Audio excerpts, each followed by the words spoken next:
Nah, bagaimana sih, mungkin saya ingin bertanya kepada Gus Baha, kira-kira kalau misalnya kita ada slack dengan teman kita, karena kita memiliki ego yang tinggi, dua-duanya ini sama-sama memiliki ego yang tinggi, tipsnya bagaimana ya Gus ya? Kalau misalnya kita tadi bertengkar dengan teman, kemudian kita sama-sama punya ego yang tinggi, akhirnya kita tidak ngomong beberapa hari dan apakah ada cara lain selain kita menurunkan ego dan bagaimana caranya biar kita bisa kembali lagi menyambung silaturahmi yang putus tadi. Begitu saja Gus pertanyaannya. Terima kasih atas kesempatannya. Begitu. Jadi intinya dalam semua lini kehidupan tuh ada problem fikih. Makanya kita harus pinter-pinter berteman orang kaya, semoga kayanya untuk kebaikan. Berteman orang miskin supaya kita tawadhu. Melihat alumni UGM yang sukses kita bangga. Yang bikin masalah kita istighfar, gitu aja gampang kan urusannya. Artinya kiai juga sama. Kiai itu punya alumni yang jadi kiai, alhamdulillah. Yang enggak jadi kiai problem, ya kita istighfar semua di semua kehidupan kita. Nah, kata bapak, ini bapak saya. Kalau pagi-pagi Abi Quraisy itu ada orang nyun sewu, orang miskin, sholatnya pas-pasan, pakai celana pendek, pagi-pagi rokok di warung. Bapak itu mesti bilang gini, "Hak, aku sing kiai ra mesti sebahagia itu."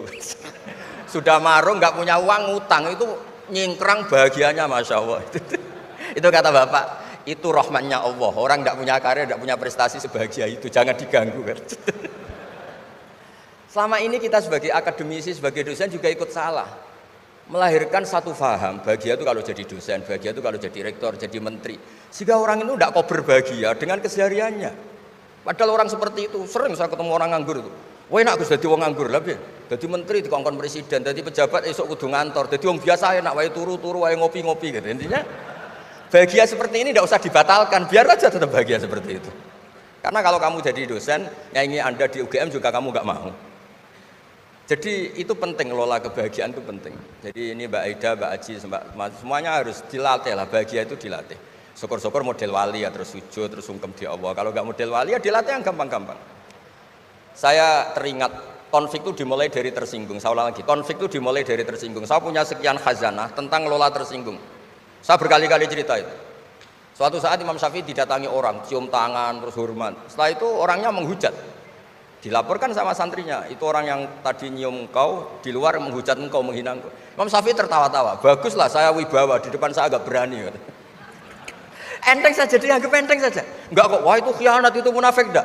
Alhamdulillah saya wibawa, buktinya di depan saya tidak berani. Nah ini tip Bu Rektor, kalau ada yang ngerasa ini jenengan di luar, alhamdulillah di depan saya tidak berani. Jadi enteng saja.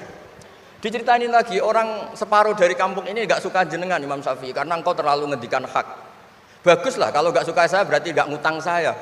Yang masalah tuh yang suka-suka itu bisik-bisik minta-minta. Jadi dianggap enteng saja.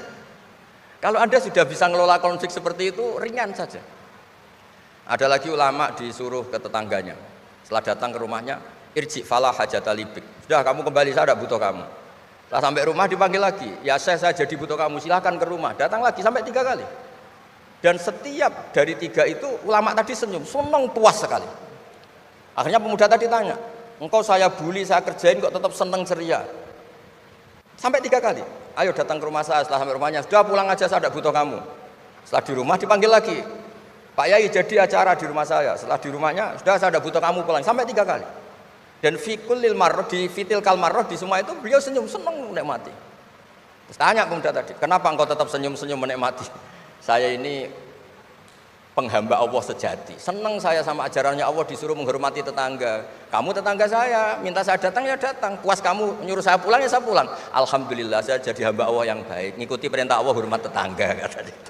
Sama kita di Indonesia gitu, kalau Anda tidak sepaham dengan presiden atau dengan bupati, perintah Allah itu hubungan dengan mereka baik, cocok tidak cocok harus baik, itu perintah Allah. Jangan yang cocok jika kita membebek, tidak punya prinsip, tidak punya ideologi. Saya diundang di sini, kalau nuruti nafsu saya tidak cocok, kiai kok diatur-atur. Tapi perintah Allah disuruh menghormati kawan, kata Rasulullah di sebuah hadis, inna min abaril birri silatar rajul ahla wuddi abih. Kebaikan tertinggi itu adalah berkawan baik sama teman bapaknya. Saya ini dekat sekali sama Profesor Zaini Dahlan, sehingga harus hormati putrinya. Sebetulnya wajib hormat itu dosen UGM, kalau enggak dipecat kan. Tapi saya punya konstitusi sendiri. Jadi kalau kamu hidup kamu sudah bertautan dengan Allah, semuanya indah. Maka na yu'minu billahi wal yaumil akhir falyukrim jarahu. Kalau kamu iman sama Allah dan Rasul, hormati tetangga kamu. Bukan pakai hukum sosial, kalau baik saya baiki, kalau enggak. Berarti ada terdikte oleh makhluk, terdiktelah oleh Allah Subhanahu wa taala yang suruh supaya kita selalu baik. Nabi mencontohkan ada 3 tetangga. Satu punya 3 hak, yaitu dia muslim, dia kerabat kamu, dia tetangga kamu. Yang 2 punya 2 hak. Dia muslim, dia tetangga kamu, tapi tidak keluarga kamu. Yang 1 punya 1 hak. Dia tidak muslim, tidak kerabat, tapi itu tetangga kamu, yaitu non muslim. Juga harus baik. Suatu saat Khalilur Rahman Ibrahim ditemani orang Majusi, umurnya 70 tahun. Cerita ini ada di Ihya, di Ar-Risalah Al-Qusyairiyah. Ya meskipun ini tidak bidang Pak Munjid, tapi referensinya saya sebut sebagai penghormatan pada UGM. Kamus keren, masa ngomong tanpa referensi. Nah, itu nanti ini pasar gelap kata beliau. Kalau ada kiai yang referensinya tidak banyak, kata beliau pasar gelap katanya. Saya minta makan kali ini saja. Kata Khalilur Rahman Ibrahim, hatta tuslima, kamu harus Islam dulu. Terus orang ini putus asa. Wallah itu sudah pulang. Setelah sekian meter sama Nabi Ibrahim, sama Allah, Nabi Ibrahim dikasih wahyu. Ya Ibrahim, kamu tidak mau ngasih makan orang itu meskipun hanya 1 hari. Tidak, karena dia masih kafir, non muslim. Ut'imuhu ala kufri sab'ina sanatan. Itu orang sudah umur 70 tahun, tidak pernah kelaparan. Sayang Tuhan saja ngasih makan, kamu manusia tidak mau. Terus dipanggil akhirnya. Ya Majusi sini, tak kasih makan. Kenapa kamu rubah? Ditegur sama Tuhan. Karena kata Tuhan, saya yang Tuhan saja, yang dikafiri dia tak kasih makan, kok kamu manusia kok ribet. Akhirnya dikasih makan. Jadi contoh-contoh muamalah kebangsaan, beda agama itu cukup. Referensi kita cukup. Yang enggak cukup adalah pikiran kita yang sempit, itu masalahnya, pikiran kita yang sempit. Wong Islam itu kepenak, enak betul. Saya punya saudara, punya keluarga, saya tadi cerita Pak Kures. Wah itu haternya banyaknya bukan. Tapi bilang ke saya, "Dah Gus, kita sama-sama wali. Syaratnya wali itu hanya 2. Dicintai banyak orang atau dihujat banyak orang. Kalau dihujat banyak orang itu ngilangi dosa kan. Islam itu enak, dicintai orang ya ibadah, dirasani orang ngilangi apa? Dosa. Maka kamu jadi dosa. Tenang saja. Kalau mahasiswa senang energi kebaikan, kalau tidak senang ngurangi dosa, kan enak kan? Monggo jenengan milih mana? Milih banyak pecinta apa banyak yang membenci. Tapi apapun itu, terus kembali ke Pak Kures tadi. Yang semuanya dari semua itu adalah Allah Subhanahu wa taala. Kalau kamu nyari ridhonya Allah, enteng semua kan? Sudah enteng betul. Menyabari orang yang menyinggung itu ya ibadah. La taghdab farad dadam miraron faqala la taghdab. Tersinggung enggak marah itu ibadah. Wal kadhiminal ghaidh. Jadi itulah yang harus kita latih, saya itu sering ijtihad ya, bukan dengan makna yang mutlak ijtihad biasa. Saya ini termasuk kiai yang susah diundang. Saya datang ke sini bukan sebagai UGM, Bu Ofa itu putra dari Profesor Zaini. Jadi jangan GR Pak Munjid kalau saya diundang UGM terus Pak Jumawa ini enggak, biasa aja. Biasanya bukan karena meremehkan UGM enggak, memang ada aturannya. Kiai itu kan ya jaga hatinya. Jangan-jangan diundang UGM mari takabur. Kan ya kita mikir. Kalau nggak mau, jangan-jangan takabur, diundang kok nggak mau kan ya mikir. Ini cerita Pak Kures, ini kisah nyata. Saya tuh pernah diterima kasih kiai kecil. Gus matur nuwun, Gus jenengan nggak datang kan? Oh iya. Kalau di dunia kiai itu kiai kecil kan diundang acara-acara kecil. Ya kira-kira salam tampil erong atau sewu lah kira-kira gitu. Gara-gara saya tidak datang dia lakon itu ya lakon dia yang disalami template, yang dicium. Oh itu kalau jenengan datang saya mahjub, saya itu gak kanggo gitu. Jadi dianggap uang 200.000 itu dari saya. Ternyata menghadiri acara kecil itu tidak solusi juga. Kalau kita kiai besar datang ke acara kecil, ini namanya menghentikan rezekinya yang kecil. Itu ibarat toko besar dekat kelontong kecil gitu. Tapi kalau tidak datang, sombong betul setelah kiai besar diundang yang kecil nggak mau. Nah itu namanya istihad. Istihad itu satu pemikiran yang tadi yang diceritakan Mas Haji tadi. Mau tidak mau kita secara sosial itu berdebat. Sebaiknya kita ini merakyat apa enggak? Kalau merakyat dengan tema-tema rakyat, urusannya makan, mungkin kita tidak jadi negara maju. Tapi kalau terlalu tema-tema besar, jangan-jangan lupa ngasih makan. Ya sudah, itu istihad. Ini yang terakhir saya cerita perbedaan pendapat. Dulu Al-Haris Al-Muhasibi itu pernah punya ide. Ini temannya Imam Ahmad, temannya Imam Syafi'i.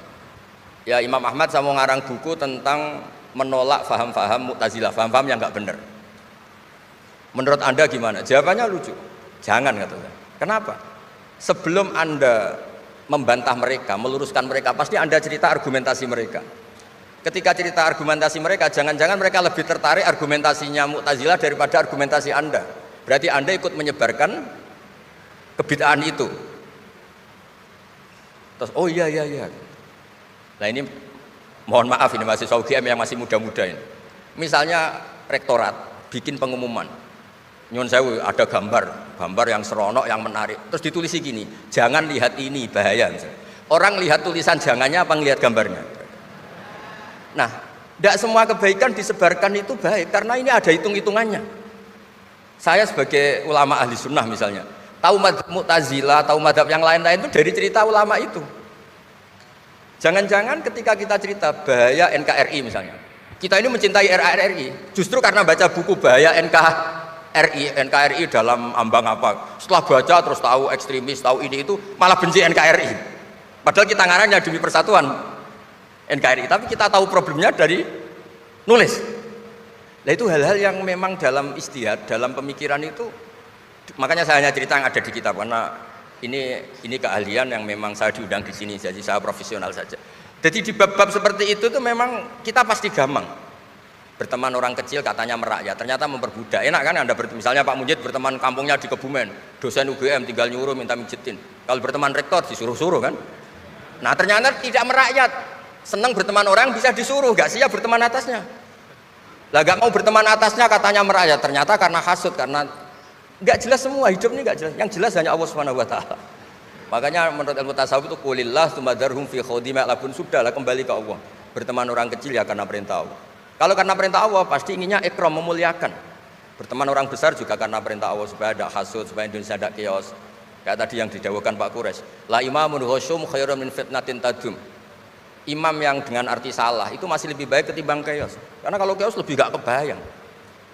Ya apapun itu cukuplah khazanah-khazanah Islam untuk mendidik kita sebagai orang yang menjaga kebinekaan, menjaga ukhuwah. Ya, terima kasih. Oke.